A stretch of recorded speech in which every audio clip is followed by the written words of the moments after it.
अस्सलामुअलैकुम वरहमतुल्लाहि वबरकातुहू। बिस्मिल्लाहिर्रहमानिर्रहीम। अल्हम्दुलिल्लाह, अल्लाह के फजल व करम से मैं बिल्कुल ठीक हूँ और उम्मीद करती हूँ आप भी सब ठीक होंगे, मज़े में होंगे। तो अल्लाह ताला से दुआ है, अल्लाह ताला हम सबको अमन सलामती वाली ज़िंदगी अता फ़रमाए, अमन सुकून वाली ज़िंदगी अता फ़रमाए, परेशानियों को दूर फरमाए। अल्लाह ताला बीमारों को शिफ़ाए कामिला अता फ़रमाए। जो भी किसी की परेशानी, अल्लाह ताला सब परेशान हालों की परेशानियों को दूर फरमाए। आमीन सुम्मा आमीन। तो मेरा आज का व्लॉग शुरू हो रहा है यहाँ से। तो ये सुबह सुबह मियाँ साहब के लिए चाय बनती है उनकी, वो और कोई नाश्ता नहीं करते, सबसे पहले बस चाय पीते हैं। खाली चाय उनकी होती है नमाज के फ़ौरन बाद। और ये मुनीबा का नाश्ता है दूध और बादाम का, मुनीबा यही खा के जाएगी। और ये बदर का नाश्ता बन रहा है आमलेट और पराठे का, तो बदर भी करेगा ये। और मुनीबा को दोपहर के लिए लंच में भी यही दिया जाएगा, आमलेट और पराठा। वो इस वक्त सुबह सुबह बस दूध पीती है, बादाम खा के चली जाती है, तो फिर नाश्ता साथ ले जाती है दोपहर का लंच। तो फिर वो कभी खुश्क सालन बना हो भुना हुआ तो वो फिर साथ ले जाती है। आज सालन रात को ख़त्म हो गया था, तो इसलिए आज आमलेट और पराठा लेके जा रही है। तो वैसे गर्मी बहुत ज़्यादा, बच्चों को आमलेट ज़्यादा देने तो नहीं चाहिए, तो बस कभी मजबूरी भी हो जाती है, सालन नहीं बचता रात का तो फिर देना पड़ता है साथ में। या शोरबे वाला सालन हो तो तब भी नहीं दिया जाता, वो भी ख़राब भी हो जाता है दोपहर तक, तो इसलिए अंडा देना पड़ता है। गर्मी आजकल फिर दोबारा बहुत ज़्यादा आ गई है। आज तो हबस ही बहुत हो रहा है। तो ये मैंने आटा गूंद लिया है, आटा ये मेरे सारे दिन के लिए काफ़ी हो जाएगा। तो मैं आटे के ऊपर ना घी को हाथ लगा के, ऑयल को ना, तो वो लगा देती हूँ। तो वो फिर ना ऊपर से लेयर जो आती है ना, सख्त वाली लेयर, वो नहीं आती इस तरीके से ना, तो उसी तरह आटा रहता है जिस तरह गूंद के रखा हो।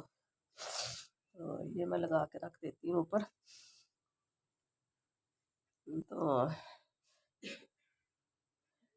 तो ये ना कल के मैंने कपड़े धोए हुए थे, तो वो दोपहर को ये होता है कि जब धूप आ जाती है ना सहन में, तो फिर कोई काम सहन का नहीं किया जाता। इतनी धूप सख्त है आजकल की, सहन में फिर कोई भी काम नहीं किया जाता। तो ये सुबह सुबह मैंने कहा मैं उतार के रख लूँ कपड़े। तो ऐसे ही ये मुनीबा फातिमा पढ़ने चली जाती हैं, ऐसे किताबें इनकी पढ़ी होती हैं कोई।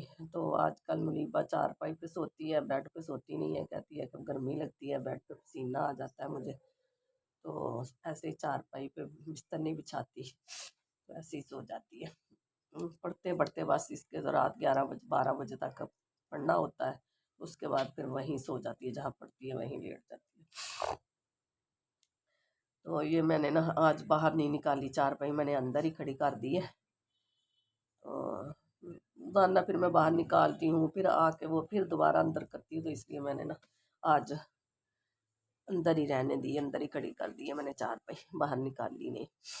तो ये मैंने दवाई खाई थी कल, मेरी टांग में बहुत ज़्यादा दर्द हो रहा था, तो वो बच्चों ने बस ऐसे ही निकाल दिया। नवासे नवासियाँ आए हुए थे, वो एक बेटी मेरी पास रहती है ना, तो वो आ जाते हैं कभी कभार। तो वो शॉपिंग के लिए गई हुई थी दोनों बड़ी, तो बच्चे मेरे पास थे, बस फिर वो तहस नहस करते हैं हर चीज़ का खिलार देते हैं, कहीं कोई कहीं रख देता है, कोई कुछ रख देता है, कहीं रख देता है, बस ऐसे ही चलता है फिर काम। बच्चों ने तो अपना काम करना ही होता है, बच्चों को कौन समझा सकता है। तो भाई इनके दम से ही रौनके हैं, बच्चों के दम से। अल्लाह पाक हर एक को नेक सालिया नौरीना औलाद अता फरमाए। अल्लाह पाक किसी को भी बगैर औलाद के ना रखे। अल्लाह पाक सबको ही नेक नौरीना औलाद अता फरमाए। जिनके हैं उनको ज़िंदगी वाले बनाए, नेक बनाए। अल्लाह पाक आंखों की ठंडक बनाए माँ बाप के बच्चों को। तो ये मैंने सुबह सुबह बस नाश्ते करवा के मैंने सफाई करनी शुरू कर दी। मैंने कहा मैं सफाई कर लूँ सुबह सुबह, फिर तो धूप, जब धूप निकल आती है फिर तो कोई काम भी नहीं होता, फिर तो सारे काम रह जाते हैं। वो वही होते हैं जो अंदर बैठ के करने होते हैं या किचन का काम होता है। तो सहन में तो फिर कुछ भी नहीं किया जाता। फिर जब दोबारा छाँ आती है तो फिर मैं करती हूँ। अगर मशीन भी लगानी हो ना तो मैं सुबह सुबह ही लगा लेती हूँ फिर। तो कल लगाई थी अभी, अब कल को फिर लगाऊंगी, आज नहीं मैं लगाऊंगी मशीन। कपड़े तो ख़त्म होते नहीं हैं। खैर से काम तो कोई भी ख़त्म नहीं होता। औरतें करती रहें तब तब जाके घर का काम ख़त्म होता है। तो सुबह से मैं उठती हूँ 4 बजे से, तो रात 11 बज जाते हैं मुझे, 11:30 बज जाते हैं रात के। तो दोपहर को थोड़ा सा मैं कलूला करती हूँ, सोती हूँ, फिर भी मेरे सर पे कोई ना कोई सवार हो जाता है आके। तो बस ऐसे ही काम चलता रहता है सारा दिन। सभी अल्लाह पाक हिम्मत दे। मैं तो यही कहती हूँ कि या अल्लाह मुझे सेहत दे, हिम्मत दे, मैं तो ऐसे ही करती रहूँ। मुझे कोई शौक़ नहीं है लेटने का, वेले रहने का। मुझे कोई शौक़ नहीं है। मैं तो कहती हूँ मैं ऐसे काम करती रहूँ बस। एक दिन मेरे टांग में दर्द हो रहा था इतना ज़्यादा, तो तौबा मुझे तो मुसीबत पड़ गई। मैं तो बार बार कहूँ या अल्लाह मुझे आराम दे दे, या अल्लाह मुझे आराम दे दे, मैं कैसे काम करूँगी। मैं फिर भी घसीट घसीट के टांग को ना काम करी जा रही थी, फिर भी मैं बैठी नहीं थी। और ये किचन साफ कर रही हूँ। किचन बहुत अच्छे तरीके से हो जाता है। आम तो वो तो और भी बड़ा कुछ होता है, लेकिन ये जो दुपट्टे होते हैं ना, शिफॉन के दुपट्टे, पुराने जो बच्चियों के होते हैं दुपट्टे, मैं तो वही फाड़ के ना दुपट्टा, वो बड़े आरामदेह होता है। तो उसको वही मैं साबुन लगा लेती हूँ, जो बर्तन धोने वाला साबुन होता है ना, वो लगा के मार लेती हूँ, और सारा तो बिल्कुल साफ हो जाता है। पहले एक दफ़ा वो साबुन के साथ वो मार लो टाँकी, उसके बाद उसको 2-3 दफ़ा धो के मार लो, तो बिल्कुल चूल्हा भी साफ़ हो जाता है, दीवारें भी साफ़ हो जाती हैं। तो सही रहता है। आजकल क्योंकि मक्खियाँ भी बहुत ज़्यादा आ गई हैं, तो बार बार साफ़ करना पड़ता है। फिर मेरा तो दिल नहीं करता इस तरह काम करने को। मैं तो 2-3 दफ़ा बल्कि ना किचन साफ़ करती हूँ, चूल्हा साफ़ करती हूँ, किचन की शेल्फ साफ़ करती हूँ 3-4 दफ़ा बस। तो ये अब मैं अपने लिए नाश्ता बनाऊंगी, सफाई मैंने कर ली है। तो मैं नाश्ता बनाती हूँ, मेरा अगर तो सालन पड़ा हो तो मैं रोटी, सूखी रोटी, मेरी खुश्क रोटी होती है, तो कामी पराठा मैं खाती हूँ ज़्यादा, तो मैं खुश्क रोटी खाती हूँ। तो आज मैंने वैसे पराठा बनाया अपने लिए, बनाऊंगी। तो ये अंडा मैं ऐसे नहीं खाऊंगी क्योंकि गर्मी आजकल बहुत ज़्यादा हो रही है, तो अकेला अंडा नहीं मैं खाऊंगी। मैंने बेसन के 2 चम्मच डाले हैं इसमें, और छोटा सा प्याज काट के बारीक बारीक काटा है मैंने, इसको चॉप किया है। तो ये डाल लिया मैंने, 2 हरी मिर्चें बारीक बारीक काट के डाल ली हैं।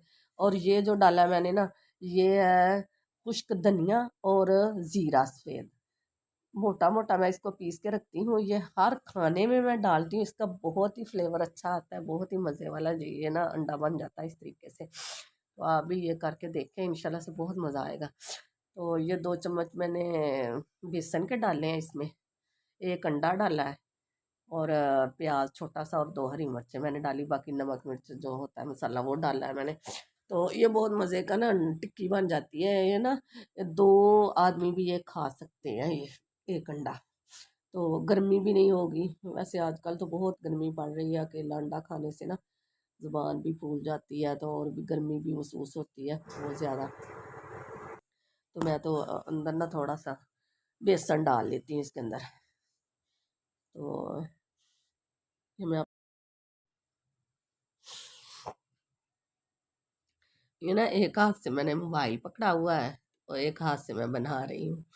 तो बड़ी मुश्किल होती है, ये एक हाथ से मोबाइल पकड़ के ना एक हाथ से काम करना पड़ता है, तो बड़ी मुश्किल होती है। वो मैंने स्टैंड मंगवाया तो है, लेकिन वो मुझे अभी ना सही से लगा, मुझे ना सही नहीं लगा। मैंने लगाया, मुझे तो वो ऐसे लगा जैसे दूर दूर से नज़र आता है। मुझे तो वो ना सही नहीं लगा। वैसे उससे मैं फिर ट्राई करूँगी बाद में, करना तो मुझे पड़ेगा। इस तरह एक हाथ से काम करना बहुत मुश्किल मुश्किल लगता है। तो ये पराठा भी मेरा ये देखे कैसे हो गया, इतना सही बना था। तो लेकिन बाद में मैंने वैसे सही कर लिया था इसको। तो बहुत मुश्किल होती है एक हाथ से काम करने से। तो ये इस तरह से आप पराठा बनाए ना, थोड़ा सा घी चाहे अंदर लगा लेना, तो नरम बहुत बनता है इस तरह से पराठा। ये देखें, मैंने वही जो मैंने बेसन अंडा डाला था ना, आधा मैंने ये ना मिक्सचर उसका डाला है ऊपर, तो आधे की ये मैंने टिक्की मेरे लिए पूरा रह गया था। खाना मैंने सही तरीके से खा ली थी, इसके साथ एक पराठा खा लिया था। तो बाद में मैंने किसी और को भी एक ये टिक्की बना के दी, उसके साथ उसने भी खाना खा लिया था। तो ये ना दो, एक अंडे से ना 2 आदमियों के लिए काफ़ी हो गया ये, और गुजारा भी हो गया। और अंडा अकेला वो नुकसान भी देता है, इतनी गर्मी में वो भी नहीं रहा, तो ऐसे गुजारा भी हो जाता है। तो ये मेरा नाश्ता तैयार हो गया। और उसके बाद फिर थोड़ा सा मैंने आराम किया था, ज़ोर पड़ी। ज़ोर के बाद फिर फ़ौरन ही मैंने ना, ये मेरा देसी लहसुन होता है, देसी लहसुन ही मैं हमेशा डालती हूँ हंडी में। मेरा ये शुरू से ही है, मैं देसी लहसुन ही लेती हूँ, चाहे थोड़ा सा मुश्किल तो होती है छीलने में, वैसे इतनी ज़्यादा मुश्किल नहीं होती। मैं ना मोटा मोटा देसी लहसुन ले लेती हूँ। ये छोटा छोटा भी बहुत होता है, मोटा भी ज़रा मिल जाता है, वो ज़रा महंगा होता है लेकिन मोटा मिल जाता है ज़रा। तो इसका मज़ा बहुत है, इसका बहुत फ्लेवर आता है हांडी में, बहुत मज़ा आता है इसका। तो ये मैं बना रही हूँ इसबगोल का छिलका। ये मेरा बेटा कह रहा था कि मेरे पेट में मरोड़ पड़ रहे हैं, तो मुझे छिलका, मैंने कहा छिलका ले आओ। मैं छिलका, ये वैसे मैं घर में रखती हूँ, मैं पाव आधा पाव ला के ना डब्बी में डाल के रख लेती हूँ। तो आजकल मेरा ख़त्म हो रहा था, तो वो मैंने दुकान से अभी मंगवाया था ये। तो ये मैंने बना के दिया था उसको। तो ये कभी पेट में मरोड़ पड़े ना गर्मी की वजह से आजकल, क्योंकि गर्मी बहुत ज़्यादा हो रही है, तो ये छिलका बना के ना पी लिया जाए तो फौरी आराम आ जाता है, फौरी आराम उसी वक्त आ जाता है। तो ये आप भी आजमा के देखें, ये बच्चों को दे दिया करें, ये वैसे भी गर्मी में बहुत अच्छा होता है। तो गर्मी इससे दूर हो जाती है, मैदे की जिगर की गर्मी जो होती है ना, वो दूर हो जाती है। तो ये छिलका मैं सारा ही डाल दूँगी इसमें। ये शायद मैंने 20 का मंगवाया था, तो ये मैं डाल दूँगी इसमें। तो ये मज़े का भी लगता है वैसे, चीनी को खोल के ना पानी में, तो इसको भी ज़रा थोड़ा सा रख देना तो फूल जाता है, फिर बड़ा मज़ेदार लगता है। ये मज़े का बना है, दूध में भी डाल के पिया जाता है, या दही में डाल के भी खाया जाता है इसको। तो ये हर तरीके से ना सही रहता है। तो ये आज मैं बड़े मज़े की रेसिपी आपको बताऊंगी। ये मैं बना रही हूँ बीफ का ये कोरमा, बहुत मज़े का कोरमा इस तरीके से बनता है, बहुत मज़े का बनता है। आप एक दफ़ा बना के ट्राई करें। तो ये देखिए 1 किलो मैंने बीफ लिया है, तो और ये 2 प्याज है मेरे पास मीडियम साइज़ के, और ये मैं मोटा मोटा काटती हूँ इसको, मैंने कभी बारीक नहीं काटा। और लहसुन भी मैं वैसे ही डालती हूँ इसमें, पीस के मैं नहीं डालती, वैसे ही ये डाल के ना मैं कर लेती हूँ। हाँ, तो ये ऐसे मैं ना, ये बकरा ईद स्पेशल आपके लिए ना ये रेसिपी मैंने बनाई है बकरा ईद के लिए। आप इस तरीके से बना के देखें, बहुत मज़ेदार बनेगा। और भी मैं रेसिपियाँ दूंगी आपको, इससे पहले पहले बहुत मज़े मज़े की रेसिपियाँ दूंगी आपको, और आसान है, और बिल्कुल आसान तरीके से, आसान तरीका होता है मेरा ना, मैं बिल्कुल आसान तरीके से कुकिंग करती हूँ, ज़्यादा मुश्किल से नहीं। तो मज़ेदार बहुत बनता है इस तरीके से। तो ये मैंने प्याज 2 डाल दिए, लहसुन छील के डाल दिया, और नमक मिर्च हल्दी ये डाल के सब कुछ। और वो तो हर बंदे ने अपने टेस्ट के मुताबिक डालना होता है, तो कोई तेज़ खाता है, कोई हल्का खाता है। तो ये 3 टमाटर थे मेरे पास, ये मैंने बड़े 2-2 टुकड़े बस करके मैं इसको ऐसे ही रख देती हूँ। मैं जब भी गोश्त बनाती हूँ ना, मैं इसको ऐसे ही रखती हूँ, और कुकर लगा दूँगी, अब मैं सीटी लगा दूँगी इसकी, 15 मिनट के बाद मैं खोलूँगी। तो ऐसे ही इसके छिलके में उतार के ना ऊपर से, ऐसे बिल्कुल नरम पड़ जाते हैं छिलके, खुद ब खुद ही उतर जाते हैं। तो ऐसे मैं उतार लूँगी इनके छिलके, पहले से छीलने नहीं पड़ते। कोई मैंने प्योरी नहीं बनाई, कोई इसका कुछ नहीं, मैंने पीसा नहीं, ऐसे ही देख लो मैंने रखा था इनको, बस इनके छिलके उतार दिए, और अब मैं इनको भून लूँगी बस। ये गोश्त को मैं ना ऐसे, ये देख लो सब कुछ ऐसे मलीदा हुआ पड़ा है, सब कुछ, कुछ भी नहीं रह गया। प्याज देख लो कितना मोटा मैंने डाला था, लहसुन वैसे ही डाला था। तो ये देख ले कुछ भी नहीं है, इतना मज़े का ये सालन बनाया ना, इतना मज़े का बनाया ना, बहुत मज़े का बना था। तो और ये भूनते वक़्त मैं गरम मसाला ज़रूर डालती हूँ, एक ये मेरी टिप है। और सालन बनने के बाद जो मैंने ज़ीरा और धनिया मैंने मोटा-मोटा कूट के रखा है, वो थोड़ा-सा मैं छिड़कूँगी बस, और कुछ नहीं मैं डालूँगी। तो इतना मज़े का बनेगा, आप इस तरह एक दफ़ा बना के ट्राई करें। ये बस यही तक था मेरा आज का व्लॉग, और मेरे चैनल को सब्सक्राइब करें, ज़रूर सब्सक्राइब करें, और बेल आइकन का बटन ज़रूर प्रेस करें, और मेरी वीडियो को लाइक और शेयर करें। ये बहुत मज़े का इस तरीके से बनता है। तो बस थोड़ा सा मैंने पानी डाला है इसमें, आधा कप ही डाला है बस। बस इसको अब भूनते भूनते बस है ना ये भून जाएगा। तो बस ये तैयार हो गया। तो आइंदा वीडियो के लिए बस अल्लाह हाफिज़, अल्लाह सोने दे हवाले।